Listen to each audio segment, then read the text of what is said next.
Equality Florida's Joe Saunders will run against gay Fabian Basabe for Miami Beach State House seat. The first LGBTQ plus lawmaker ever sworn into the Florida Legislature could soon make a return to the State House. Former Representative Joe Saunders announced he will run for the Florida House District 106. More than a decade after becoming one of Florida's first openly gay lawmakers, Saunders sees a greater need to return to Tallahassee. Calling the Florida Legislature out of balance with the state's moderate mindset, he called out lawmakers who bow down to Governor Ron DeSantis.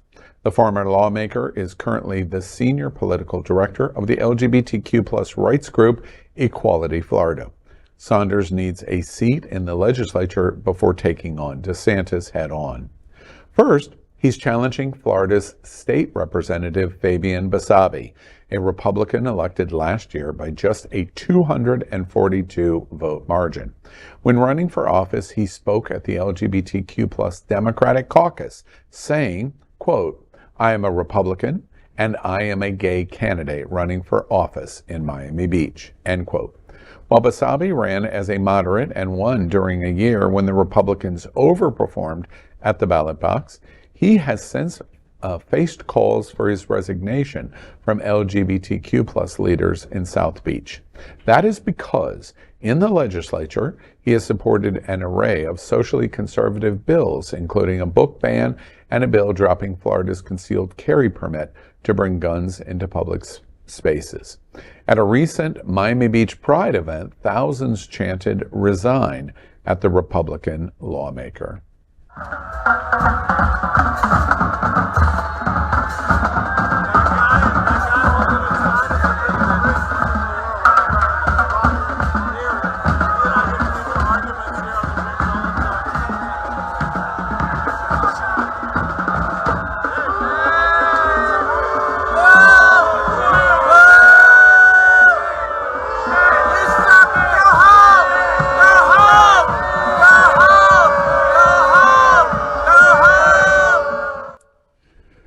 Well, that was the Miami Beach Pride Parade last month. I've talked to Basabe first a number of times. I'm going to interview him on Friday in preparation of this race. It likely is going to receive national attention because there is an LGBT state house representative in Miami Beach, South Beach, one of the most famous LGBT communities in the nation. Controversial. Basabe is controversial for his votes. He's a member of the GOP. The interview should be very interesting. And in total disclosure, you'll get a fair chance here at Queer News Tonight to talk about the issues. Joe Saunders, in full disclosure, I've known a long time, went to the same school that he did, different times, clearly, at the University of Central Florida, and history and historic coming out of UCF to be the first queer state legislator in Florida. Because it's two LGBT candidates in Florida, in the political nature of what 2024 will be as a presidential election and a Rick Scott Senate seat election in Florida, this race is going to make national attention. It's going to have national and international attention. Well, I don't want to get out over our skis, but remember, he still has to run through the primary, and nobody else has announced for that district seat in the Democratic Party, but there could still be, he is not necessarily going to face Basabe. Joe Saunders is not necessarily going to face Basabe in the general election. So, you know, we have to keep an eye on that race. But first he has to get through August to do that. Now, he sat down for an interview with one of my colleagues and one of the best reporters ever in South Florida, Jim DeFede at CBS4. And he sat down, I watched that interview, and he did a great job interviewing Basabe. But Basabe did more waffling than you would see at an International House of Pancakes. I mean, my God, he was just trying so hard not to say anything. And then he said, when pressed on the 6-week abortion bill ban, he wouldn't answer. And he said, this is Basabe, said, I'll answer during the vote when I speak on the floor. And you know what he did? He walked out of the chamber and did not vote. So when he said Miami Beach is finally going to have a representative that will be listened to, because he's Republican, that will be listened to in Tallahassee, he shut up and he walked out. He's a terrible representative for the district. He doesn't know his district, and he really rode on a Republican wave, and people just sort of remembering him from when he was this so gay socialite hitting up the bars, Twist and Score back when it was still over on Lincoln Road. He's irrelevant, and he's a menace to our society. Well said. I agree. That is like, and I don't care who he sleeps with. I don't care if he identifies as gay. If you're voting against people of color, if you're voting against drag queens, if you're voting against trans people and people who are marginalized, you're not representing me. You're not representing us and what I stand for and what we look. That is, it's secondary and tertiary in this way, and that's important. It concerns me, whoever is going to take him on, because this is a new district. So to say that, it was a close race last time, it was a close race in what is a new district. The demographics, I think Michael Gongora was here once, and I asked him, I said, are you worried about Miami Beach before the election? And he kind of scoffed it off of saying, well, we're very blue, and that's the city of Miami Beach, not the district that he'll be representing. This is a new Miami. The people that are moving here and the district, if you follow where it goes, it's not Miami Beach. It goes all the way to, I believe, to Sunny Isles. Trumpland. Yes. So to assume that this, because it was previously and it was a close election, that's because the demographics are also changing. Right. So I think Joe Saunders is an amazing candidate, but Fabian has very well-connected connections in Miami Beach. So it is going to be a very expensive race. So if we, protesting at pride parades is great, but guess what we need to do? We need to raise money, we need to knock on doors, and we need to get active. Booing at pride parades does not change elections, in my opinion. Yep. Well, and if he does run, equality Florida's loss could potentially be Florida itself's gain. Well said. I'm curious, Jeff, to your point, chairman of the National Dinner for the National Task Force. You know Saunders very well. To your point, we hear the chiding almost in terms of chanting at a Miami Beach Pride Parade means absolutely nothing. The booing at the Pride Parade, what's your first thoughts in terms of what's going to happen on this race? Is it going to galvanize community to get out for this state house race, or won't it? Well, I also think, remember, our LGBTQ community, like the residents of Miami Beach, have changed. So with the people that can vote in this race versus the people that frequent Miami Beach are two different entities in general. We're not talking about Wilton Manors, where we have a gay community and gay people live here. We're talking about Miami Beach, where people dip in for events or clubs or bars or nightclubs or restaurants, but then they live in Wynwood or Hialeah or wherever else. This is not the same Miami Beach. So I hope that we are organized, but it's going to be a very, very expensive race. What do you all think about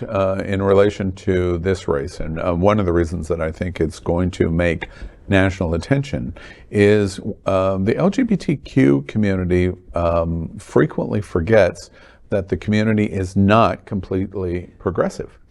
Some estimates in 2016 vote in LGBT for Donald Trump at the time, before of becoming president, may have been as high as 27%. And as a result, you can't dismiss 27% of our community that says, no, that's what we want.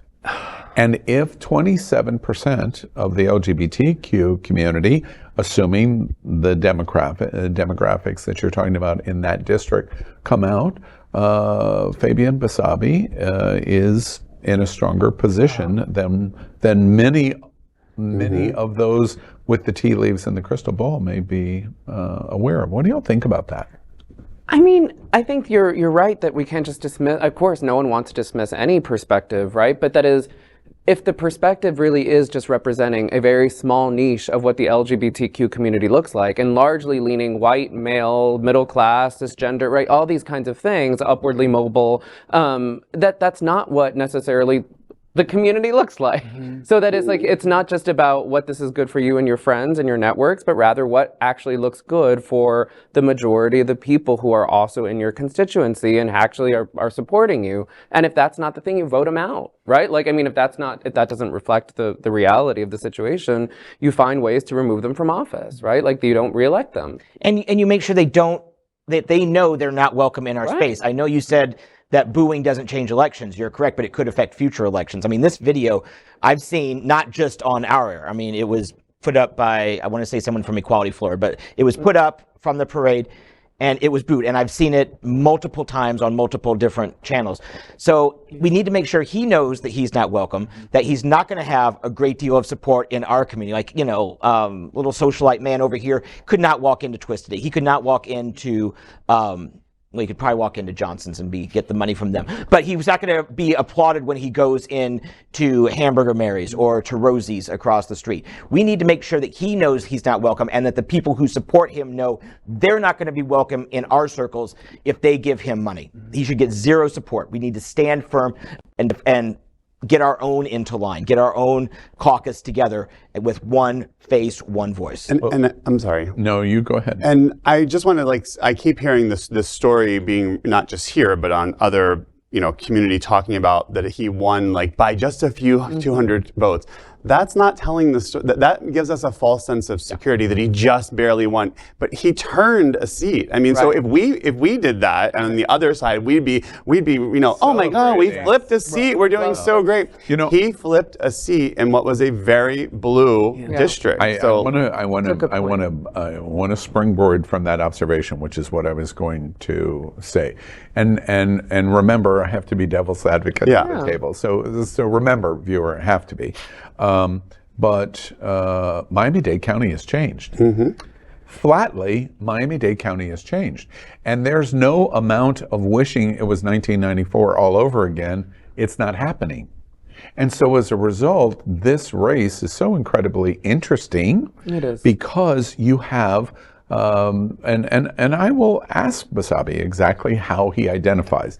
He said one thing, there has been some clarification of it, married, has a child, etc. There are multiple of different issues. But at the end of the day, this is a race that has two diametrically opposed philosophies in the LGBTQ community. 10 years ago, this was impossible to think could ever happen. And today, and for 2024, it can, because of the change that's gone on in Miami Beach and in Miami-Dade County. Are we worried about that change as opposed to focusing our ire on Fabian Basabe? Are we worried about the broad change that's going on in Miami-Dade?